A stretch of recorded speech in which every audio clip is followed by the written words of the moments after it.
Hello internet friends. In a previous video you saw me make a mistake, and that mistake was using a bandsaw to cut straight across on this, what was it, 10-12 left rib.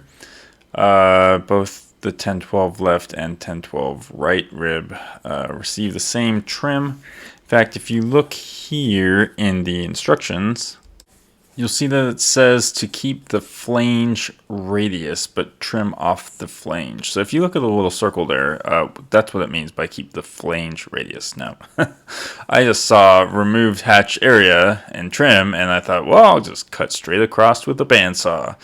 And then Johnny pointed out to me that that is incorrect. And I asked fan support, hey, is this okay? And they said, no, it is not, because it actually needs the radius to strengthen for another piece that goes on there. So anyway, $46 later, I have a new rib, and I won't make that mistake on the other wing.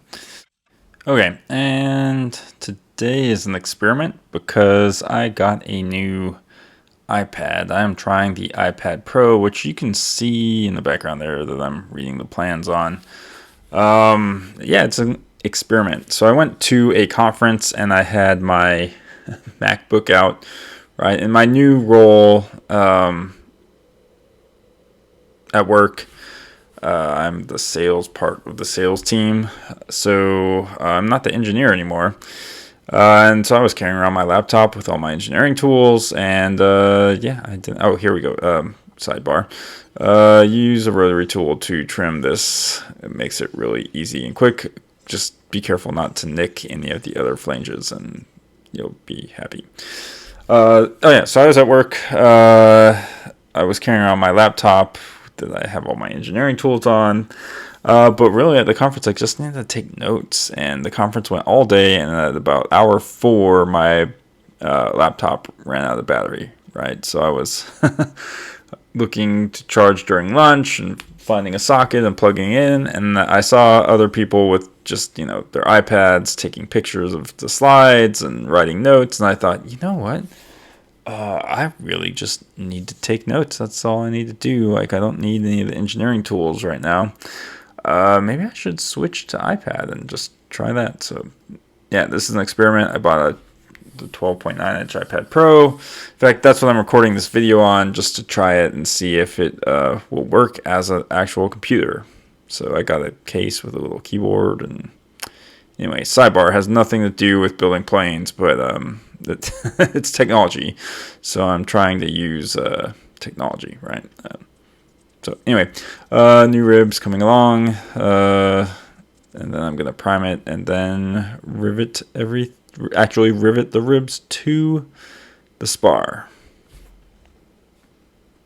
I'm actually pretty excited about getting all the ribs riveted to the spar. As you can see, the box that the rib came in actually works really well to paint the rib, or prime the rib. I'm sorry.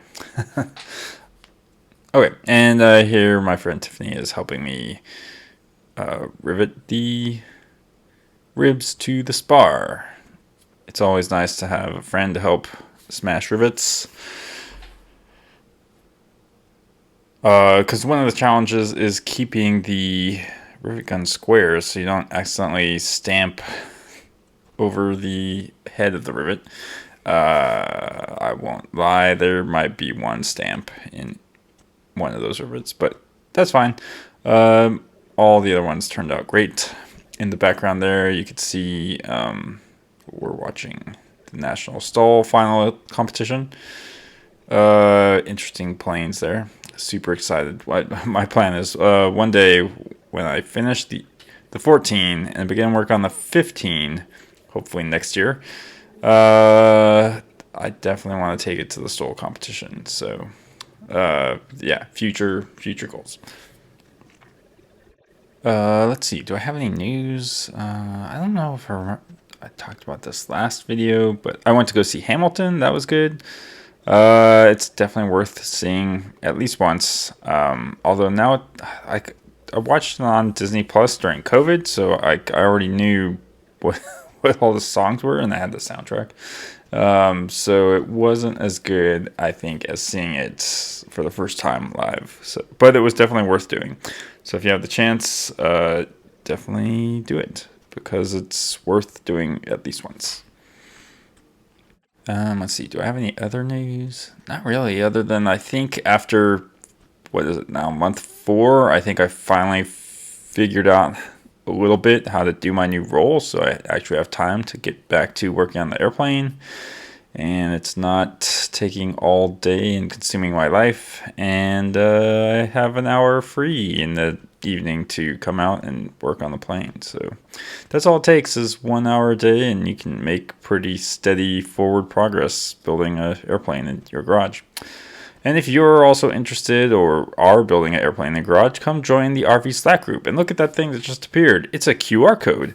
So now, while the link is in the description, if you just point your phone at that QR code, it will send you to the RV Slack group. Isn't that fancy?